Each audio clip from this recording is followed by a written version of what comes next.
제가 원래 오늘 치유와 회복의 동반자 시리즈 2를 해야 하는데 제가 갑작스럽게 수요 예배 설교를 하게 되어서 다음 기회에 동반자 시리즈는 진행하도록 하겠습니다. 우리는 늘 선택을 하고 살아갑니다. 제가 오늘 치유와 회복의 동반자 시리즈를 해야 할지 아님 예레미야 설교를 해야 할지 선택해야 하는 것처럼 우리는 삶의 순간순간 수많은 선택을 하며 살아갑니다. 우리가 어떤 선택을 하느냐에 따라 우리의 삶의 방향이 달라지기도 합니다. 여러분의 삶에서 가장 잘한 선택은 무엇입니까? 저는 상담 세미나 시리즈를 안 하고 예레미야를 선택한 것이 잘한 선택이길 바라는 것처럼 우리는 탁월한 선택을 했는지 안 했는지도 매우 인생의 중요한 사항에 속하게 됩니다. 그 선택에는 지금 같이 살고 있는 배우자일 수도 있고요. 지금 만나고 있는 이성 친구가 될 수 있고요. 대학의 전공일 수도 있고 지금 다니고 있는 직장의 문제일 수도 있습니다. 저는 이 질문 앞에서 제 인생에 제가 가장 잘 선택한 순간은 뭘까 하고 고민해 보니까 저는 저의 선택이라기보다 저는 영안교회 공동체 안에 있다는 것이 제 인생의 가장 탁월한 선택이 아닐까라는 생각을 좀 하게 되었습니다. 선택의 양면이 있을 테지만 그리고 시간이 지난 다음에 그 결과에 따른 평가를 할 수 있을 테지만 우리는 어떻게 후회 없는 멋진 선택을 어떻게 할 수 있을까요? 오늘 말씀의 주인공인 예레미야도 누구보다 중요한 결정을 하고 선택을 해야 하는 상황 가운데 놓여 있었습니다. 수만 가지 선택을 해야 하는 우리의 삶 앞에 예레미야는 어떻게 선택을 했는지 그가 보인 선택을 통해 우리가 가장 아름다운 선택을 하기 위해 갖추어야 할 것이 무엇인지를 살펴보도록 하겠습니다. 우리가 우리 인생의 순간에 가장 아름다운 선택을 하기 위해서 갖추어야 할 첫 번째는 하나님의 말씀을 받아들여야 한다는 것입니다. 1절 유다의 시드기야 왕 10째 해 곧 느부갓네살 18째 해에 여호와의 말씀이 예레미야에게 임하니라. 예레미야처럼 비운의 선지자가 또 있을까요? 그의 별명은 눈물의 선지자였습니다. 그가 선포하는 예언은 늘 희망의 메시지보다는 멸망할 것이다, 죽을 것이다, 사라질 것이다, 포기해라. 절망적인 말밖에 하지 못했습니다. 얼마나 눈물을 많이 흘렸기에 그를 눈물의 선지자라고 불렀을까요? 저도 눈물의 전도사라고 합니다. 저는 이 자리에만 서면 왜 그렇게 눈물이 나는지 우리 교회에 있는 이 모 목사님께서 못생겼다고 울지 말라고 저한테 몇 번이고 얘기하는데 저는 이상하게 이 자리에만 서면 눈물이 그렇게 나더라고요. 오늘 우리가 읽은 본문의 예레미야도 선택의 순간에 있었습니다. 이 메시지가 쓰여진 당시 바벨론은 예루살렘을 애워싸고 선지자 예레미야는 체포되어 유다의 왕의 궁중에 있는 시위대의 뜰 안에 갇혀 있는 상황이었습니다. 그가 왜 감옥에 갇힐 수밖에 없었는지는 오늘 본문 3절에서 5절에 잘 나와 있습니다. 3절에서 5절까지의 내용을 보면 이는 그가 예언하기를 여호와의 말씀에 보라, 내가 이 성을 바벨론의 왕의 손에 넘기리니 그가 차지할 것이며 유다 왕 시드기야 너는 갈대아인의 손에서 벗어나지 못하고 바벨론의 왕의 손에 넘겨진 바 되고 입이 입을 대하여 말하고 눈이 서로 볼 것이며 바벨론으로 끌려가리니 내가 볼 때까지 거기에 있으리라. 이런 저주를 퍼붓고 있는데 누가 안 잡아가고 참고 있는 왕이 누가 있겠습니까? 시드기야 왕이 과연 예레미야에게 이런 얘기를 듣고 싶어서 예언하라고 했을까요? 아마 시드기야는 그 앞장에 이렇게 살펴보면 예레미야에게 처음 예언하라고 한 것이 아니었습니다. 몇 번 예레미야에게 예언을 해달라고 권면을 했는데 그때마다 예레미야는 아주 피가 끓는 마음으로 토시 하나 빼지 않고 아주 적나라하게 있는 그대로 참담한 유다의 미래를 하나님이 주신 말씀대로 선포했습니다. 그래서 그는 감옥에 갇히게 되었습니다. 아마 예레미야도 이런 메시지를 전하다가 나 죽을지도 모르겠다라는 생각을 아마 했었을 것입니다.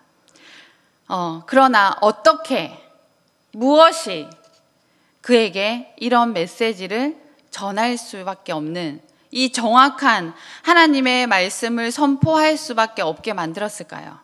그거는 8절 하반절에 나와 있는 말씀처럼 내가 이것이 여호와의 말씀인 줄 알았으므로.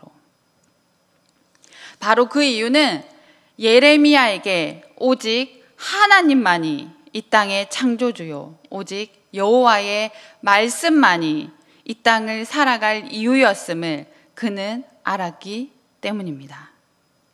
예레미야의 삶의 기준은 오직 하나님이었습니다. 그는 하나님이 하나님 되심을 인정했었습니다.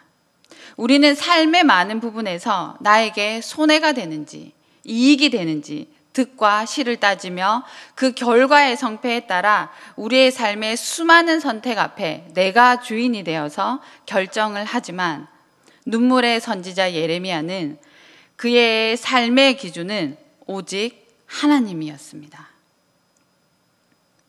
그는 그의 목숨도 아까워하지 않았습니다.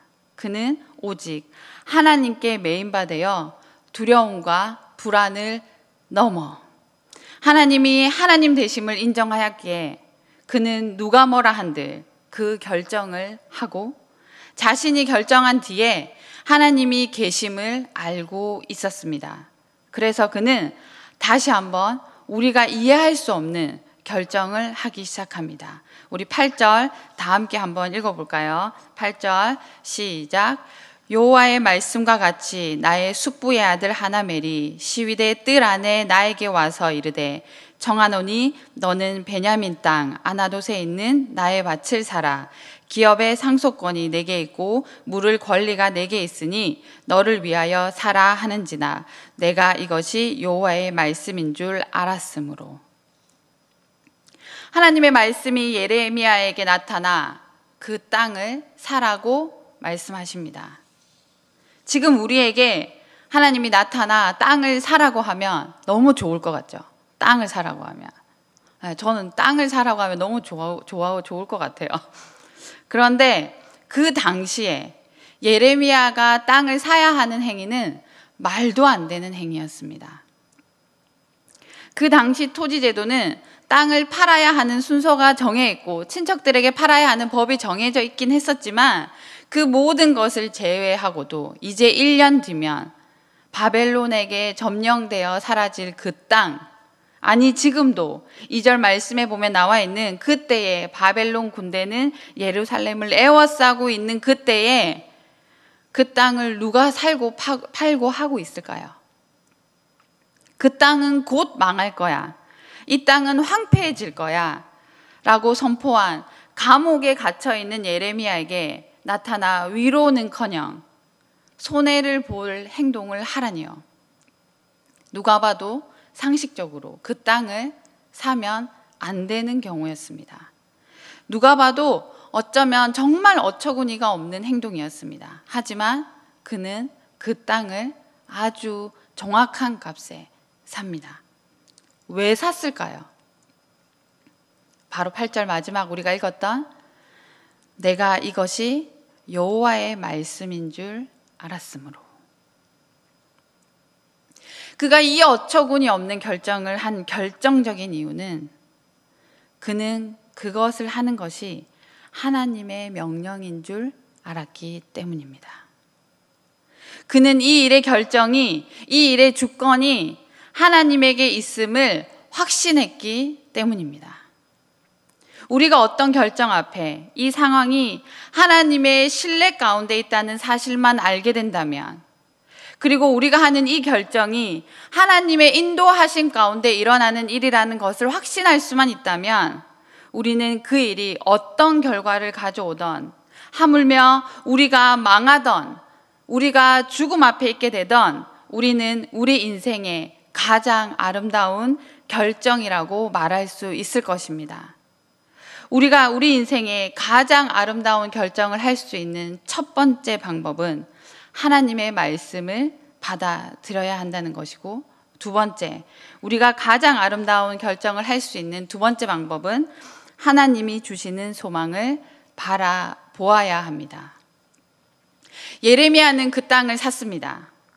하나님이 하나님 되심을 인정하며 하나님의 말씀임을 확신하며 그 땅을 사기로 마음 먹기도 했지만, 예레미야는 15절 하반절에 나와 있는 이 땅에서 집과 밭을 포도원을 다시 사게 되리라 하셨다 하니라.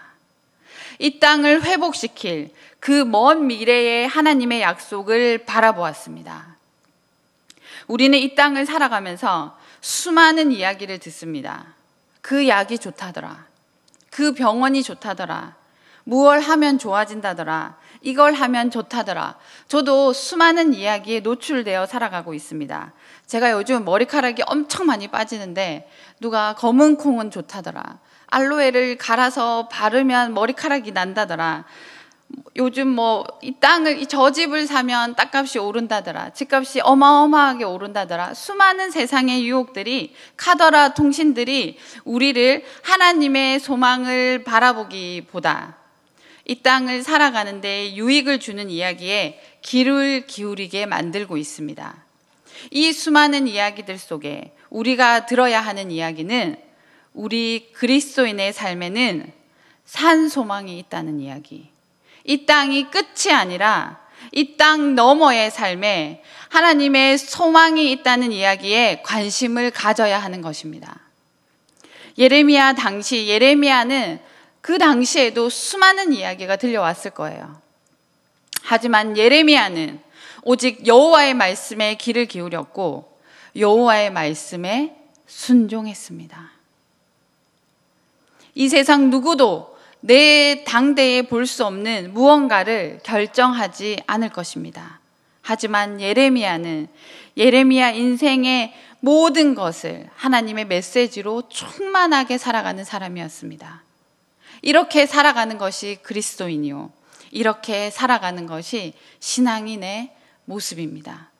우리가 그렇게 살아갈 때에 우리의 메시지가 믿지 않는 자들에게 전해질 것입니다. 오늘 본문을 보면 특이하게 12절에 나의 숙부의 아들 하나멜과 매매 증서의 인친 증인 앞과 시위대의 뜰 앞에 앉아있는 유다 모든 사람 앞에서 하나님은 이 일을 진행하게 하셨습니다. 하나님은 예레미야가 땅을 사는 행동을 통해서 회복의 메시지를 강하게 나타내게 하길 원하셨습니다. 그리고 예레미야는 이에 순종하며 자신이 선포한 그 말씀이 진리임을 보이는 증거의 삶을 살기로 결단하였던 것입니다. 내가 하나님의 사람이라는 것을 어떻게 드러낼 수 있을까요? 헤어나올 수 없는 고통 가운데 계신가요? 그 고통의 끝에 예수 그리스도의 소망이 있다는 사실을 믿으십시오. 일터에서 계속 나올지 말지를 고민하며 부딪히는 사람이 있으신가요? 성실히 살아가는 모습을 보이십시오. 아무리 힘들어도 그 부딪힘의 끝을 잘 견디다 보면, 내가 소망을 가진 채 묵묵히 살아가다 보면 하나님이 나를 회복의 자리로 인도하실 것입니다. 자녀 양육에 있어서 어려움이 있으십니까? 성실히 자녀를 끝까지 사랑하며 살아냅시다. 그 끝자락에 하나님이 나의 소망 되심을 알 때에 이 땅이 끝이 아님을, 그것을 아는 순간 우리의 모든 문제는 해결될 것입니다. 예레미야도 인간이었기에 하나님의 말씀인지도 알았고 하나님이 회복하실 소망을 바라보기도 했지만 17절 말씀을 살펴보면 예레미야의 인간적인 모습이 보입니다. 그의 진심 어린 고백이 저의 마음을 두들겼습니다. 슬프도소이다 주 여호와여. 17절에 보면 이렇게 고백하고 있더라고요. 예레미야도 슬펐습니다. 그 시기에 그 아픔과 슬픔 앞에 여호와 하나님께 한탄하며 기도했습니다. 하나님, 도대체 나한테 왜 이러십니까? 도대체 이게 이해가 되는 상황입니까, 하나님? 울부짖으며 조아리는 그의 기도에 하나님은 32장 27절에 이렇게 말씀하십니다. 나는 여호와여 모든 육체의 하나님이라. 내가 할 수 있는 일이 없겠느냐. 아멘. 저도 인생을 살아가는 순간순간 중요한 결정을 해야 하는 순간이 저에게도 많이 있습니다. 때로는 내가 손해보고, 때로는 좀 더 참아내라고, 더 사랑하라는 말씀을 주실 것만 같아서 기도의 자리에 나아가는 것이 두렵고, 나만 참으라고 하는 것 같아서 억울한 마음이 생기고 머뭇할 때도 있었습니다. 아니, 지금도 저에게 그런 마음이 있습니다. 하지만 내 인생에 하나님의 말씀이 살아 움직일 때, 그때에 그 감동이 내게 밀려왔을 때, 나라면 절대 할 수 없는 긍휼의 마음이, 나라면 절대 할 수 없는 양보의 마음이, 나라면 절대 할 수 없는, 이해할 수 없는 넉넉함이 제 마음속에 자리 잡기 시작했습니다. 그리고 제 마음이 결정을 했습니다. 그래, 그 정도 해보지 뭐. 내가 뭐라고. 나도 죄인인데. 하나님이 나 같은 사람도 용서해 주셨는데 내가 그 사람 왜 용서를 못하겠어? 나의 이런 선택이 하나님의 영광을 위해서라면, 나의 이런 선택이 예수 그리스도를 나타낼 수만 있다면, 내 인생 지금까지 제대로 된 하나님 앞에 순종된 모습을 보이지 않았었는데, 내 이 헌신이 내 인생에 하나님의 작은 기쁨이 될 수 있다면 할 수 있지 않을까? 한번 해볼 가치가 있는 행동이 아닐까? 그냥 원래의 나라면 절대로 저는 그런 선택을 하지 못할 나약한 인간입니다. 하지만 하나님은 저에게 저 너머의 소망을 바라보게 하십니다.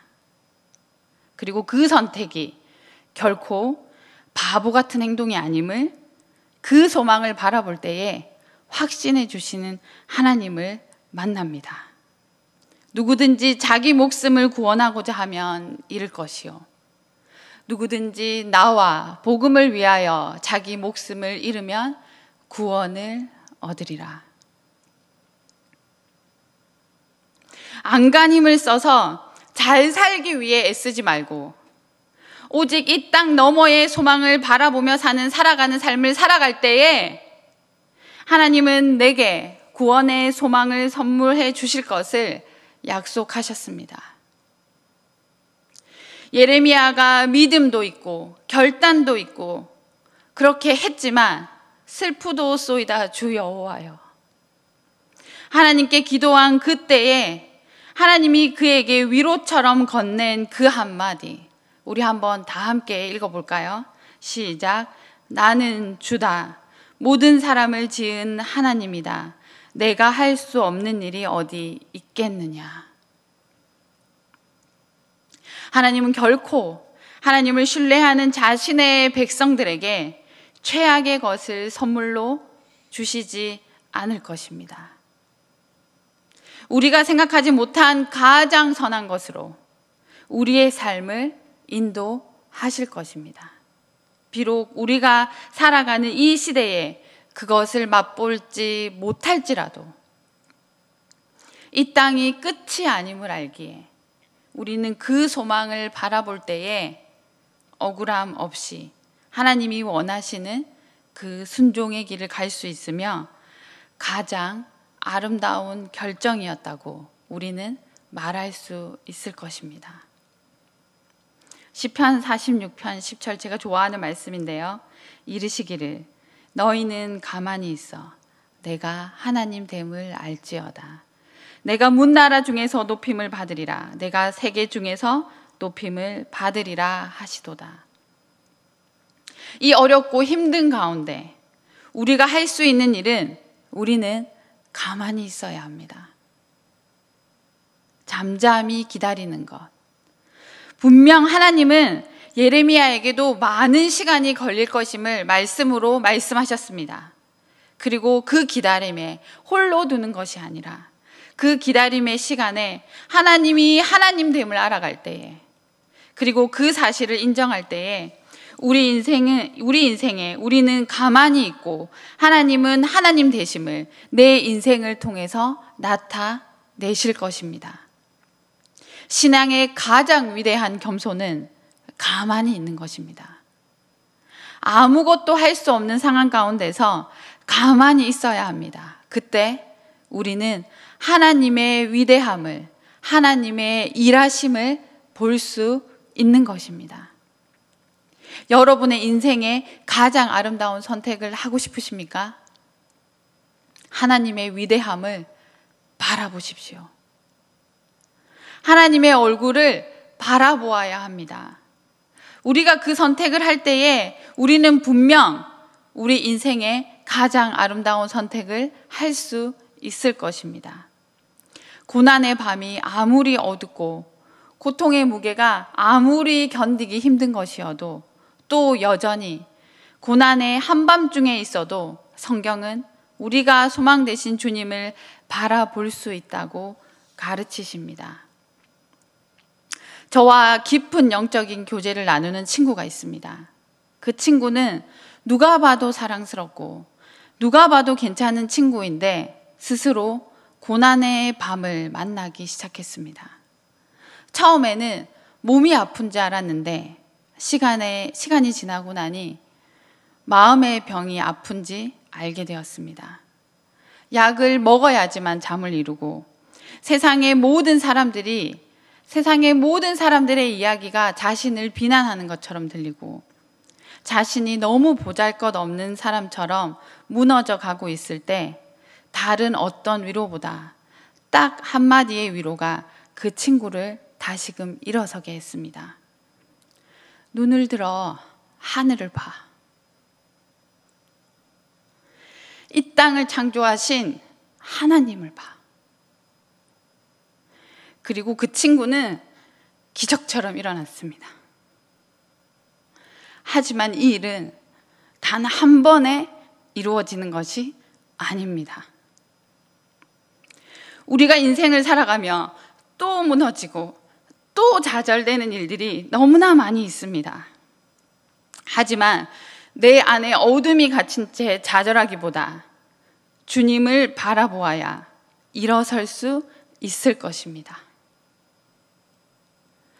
우리 함께 찬양을 불렀으면 좋겠는데요. 이 찬양의 고백이 여러분들의 고백이 되었으면 좋겠습니다.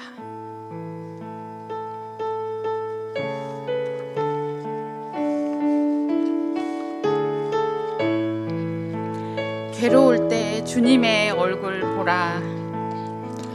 괴로울 때 주님의 얼굴 보라. 평화의 주님 바라보아라. 세상에서 시달린 친구들아, 위로의 주님 바라보아라. 눈을 들어 주를 보십시오. 눈을 들어 주를 보라. 내 모든 염려 주께 맡겨라. 슬플 때에 주님의 얼굴 보라. 사랑의 주님 안 안식 주리라. 힘이 없고 내 마음 연약할 때 능력의 주님 바라보아라. 주의 이름 부르는 모든 자는 힘주시고 늘 지켜주시리. 눈을 들어 주를 보라. 눈을 들어 주를 보라. 내 모든 염려 주께 맡겨라. 슬플 때에 주님의 얼굴 보라.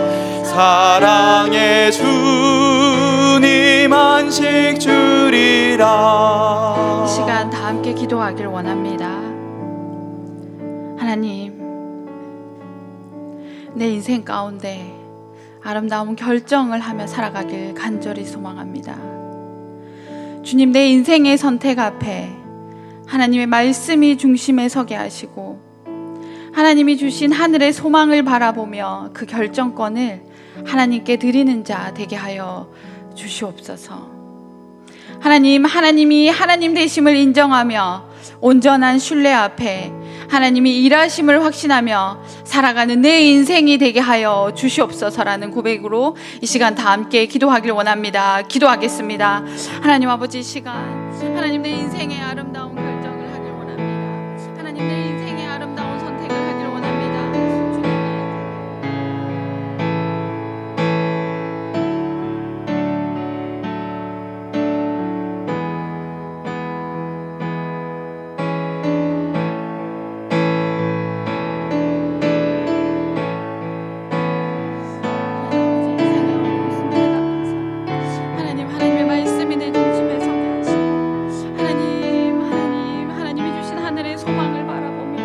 하나님을 바라보며 살아갈 수 있는 믿음을 저에게 허락하여 주시옵소서. 하나님, 그 결정권을 하나님께 드리는 자 되게 하여 주시옵시고 하나님의 하나님 되심을 인정하며 살아갈 때 온전한 신뢰 앞에서 하나님이 일하심을 확신하며 살아갈 수 있는 마음 주께서 허락하여 주시옵소서. 하나님, 온전히 제 삶을 하나님께 드리길 원합니다.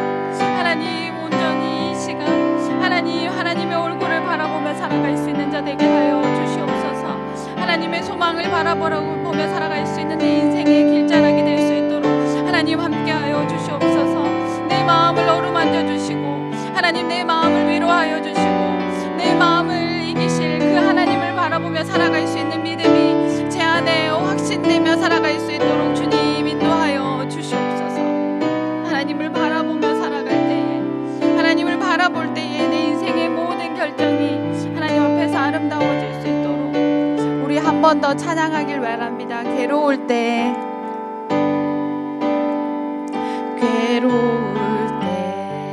주님의 얼굴 보라. 평화의 주님 바라보아라. 세상에서 시달린 친구들아, 위로의 주님 바라보아라. 눈을 들어 주를 보라. 내 모든 염려 주께 맡겨라.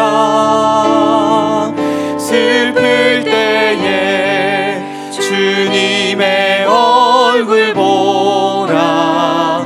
사랑의 주님 안식 주리라. 힘이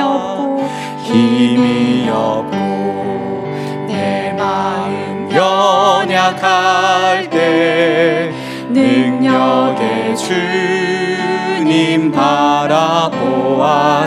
아멘.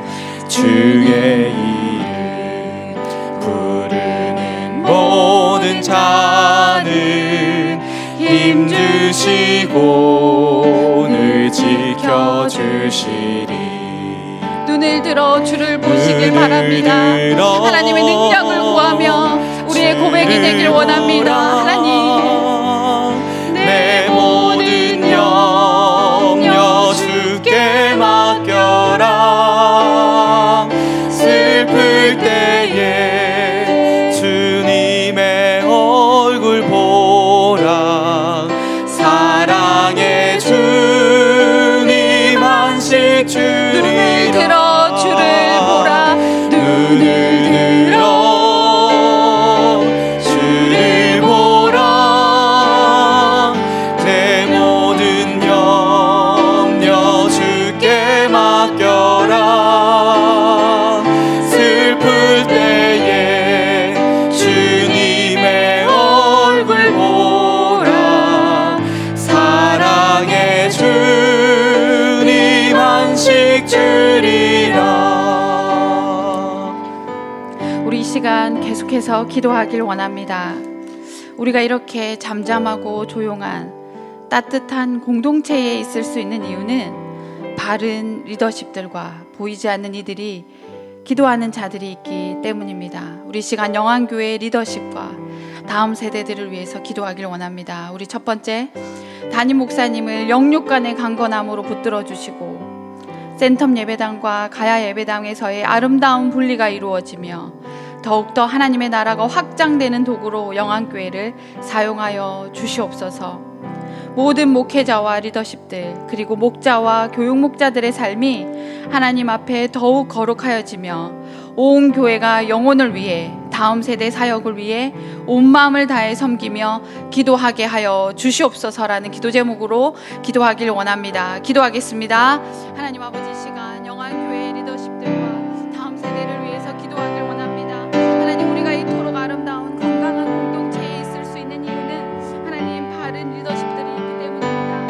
하나님, 우리 특별히 담임 목사님을 영육간의 강건함으로 붙들어 주시옵소서. 하나님, 바른 결정을 할 수 있는 거룩한 삶을 살아갈 수 있는 우리 담임 목사님이 될 수 있도록 주님 인도하여 주시옵소서. 하나님, 교회가 분리되고 교회가 새로운 4세대 리더십이 세워지는 이 혼란의 시기에 하나님 영안교회가 이토록 잠잠할 수 있는 이유는 하나님 올바른 리더십 아래, 하나님 올바른 영적인 리더십 아래에 우리가 함께 기도하는 사람들이 있기 때문임을 이 시간 고백합니다. 하나님, 우리 목사님이, 하나님 교회의 리더십들이, 하나님 목회자들이, 하나님 교회의 목자들이 하나님 안에서 기도로 나아가게 하여 주시옵소서. 하나님, 정말로 우리 모든 다음 세대들을 이끌어갈 교육목자들의 삶 또한 하나님 앞에서 더욱더 거룩하여질 수 있도록 주님 인도하여 주시옵시고, 온 교회가 영혼을 위해서 다음 세대 사역을 위해서 온 마음을 다해 섬기며 기도할 수 있는 영한 공동체가 될 수 있도록 주님 인도하여 주시옵소서. 센텀 예배당과 가야 예배당에 아름다운 분리가 이루어지며 더욱더 하나님의 나라가 확장되는 도구로 하나님 영안교회를 사용하여 주시옵소서. 또한 영안교회 안에 있는 하나님 연약한 자들을 위해 중보하는 자들이 늘어나게 하시고, 하나님 암으로 질병으로 고통당하는 성도들을, 경제적인 어려움으로 영적 침체에 있는 빠져있는 그들이 하나님의 소망을 바라보며 살아갈 수 있도록 주님 인도하여 주시옵소서. 하나님, 영안교회가 그 일을 하길 원합니다. 영안교회 리더십들 가운데 하나님께서 위로하여 주시옵시고, 영안교회 리더십들이 하나님 안에서 바로 서게 하시고, 하나님 영안교회 리더십들이 정말로 하나님 안에서 온전하게 사용되어지는, 하나님 그리하여서 그 건강한 흐름을 하나님 밑으로 흘려보낼 수 있는 영안교회 리더십들이 될 수 있도록 주님, 우리 안수 집사님들과 우리 마을장님들과 우리 목자들의 삶을, 우리 간사님들의 삶을 하나님께서 붙잡아 주시옵소서. 하나님, 우리와 함께하여 주시옵소서. 우리가 더욱더 기도하길 원합니다. 하나님, 우리가 더욱더 하나님 앞에 나아가길 원합니다. 하나님, 우리를 만나 주시옵소서. 우리가 말씀 앞에 소망 붙들고 살아가길 원합니다. 하나님, 우리와 함께하여 주시옵소서. 하나님, 인도하여 주시옵소서. 주님, 우리 마지막으로 새생명축제를 위해서 기도하길 원합니다. 새생명축제가 시작되었습니다. 이 새생명축제를 통해서 코로나19로 침체되었던 개인의 신앙의 마음과 목장 교회가 VIP를 품고 나누며 다시 회복되게 하시고 주님을 사랑하는 마음과 세상을 향한 섬김의 마음이 더욱 커지는 사역의 장이 되게 하여 주시옵소서. 이번 주간부터 새생명축제 섬긴 주간입니다. 하나님께서 준비하신 영혼들을 찾아 다가갈 수 있는 용기를 주시며 기도하며 한 영혼을 새 생명의 길로 인도하며 사랑의 마음으로 삶으로 섬기는 귀한 시간 되게 하여 주시옵소서. 이 일에 행사로 끝나는 것이 아니라 하나님, 이 일이 영혼을 살리는 일이 되길 원합니다. 하나님, 이 일에 내가 동참하길 원합니다. 하나님, 이 일에 우리 목장 식구들이 동참하길 원합니다. 하나님, 이 일에 우리 교회가 동참하길 원합니다. 하나님, 이 일에 다음 세대들도 함께 하길 원합니다. 하나님, 이 일에 영혼을 섬기는 일에 영안교회가 함께 영적인 부흥을 맛보게 하여 주시옵소서라는 기도 제목으로 함께 기도하고 개인의 기도 제목을 가지고 기도하도록 하겠습니다. 기도하겠습니다. 하나님, 새생명축제가 하나의 행사에 그치지 않길 간절히 소망합니다. 하나님, 새생명축제가 정말로 이 침체되어 있는, 코로나로 침체되어 있는 이 영적인 지물기를 깨어나올 수 있는 하나님 하나의 귀중한 도구가 되게 하여 주시옵소서. 하나님, 사역의 장이 되게 하여 주시옵소서. 하나님, 이 침체되었던 이 마음이 개인의 신앙을 돌아볼 수 있는 마음을 품게 하시고 하나님, 우리가 VIP를 보고 나아가면서 목장교회 안에 이것들을 나누게 하시고 기도하게 하시고 하나님, 교회가 다시금 회복되게 할 수 있는 귀한 도구로서의 역할들을 하나님, 새생명축제가 하게 하여 주시옵소서. 하나님, 이 일이 어른들의 예배에 국한되지 않길 원합니다. 하나님, 이 일이 하나님 우리 개인의 한 사람의 일에 국한되지 않길 원합니다. 하나님, 이 일을 통하여 우리의 영혼이 변화되게 하시고 우리의 열정이 회복되게 하시며 하나님, 우리 목장 공동체가 변화되게 하시고 하나님, 우리 교회가 변화되게 하시고 우리 다음 세대 아이들이 달라질 수 있는 하나님, 새로운 원동력을 줄 수 있는 하나님, 새생명축제가 될 수 있도록 주님, 우리의 마음밭을 하나님께서 세워 주시옵소서. 하나님, 우리의 마음이 VIP를 돌아보며 영혼을 품는 일에 하나님 최선을 다해서 살아갈 수 있는 우리 모두가 될 수 있도록 주님 함께하여 주시옵소서. 하나님, 기대함으로 나아가길 원합니다. 하나님, VIP를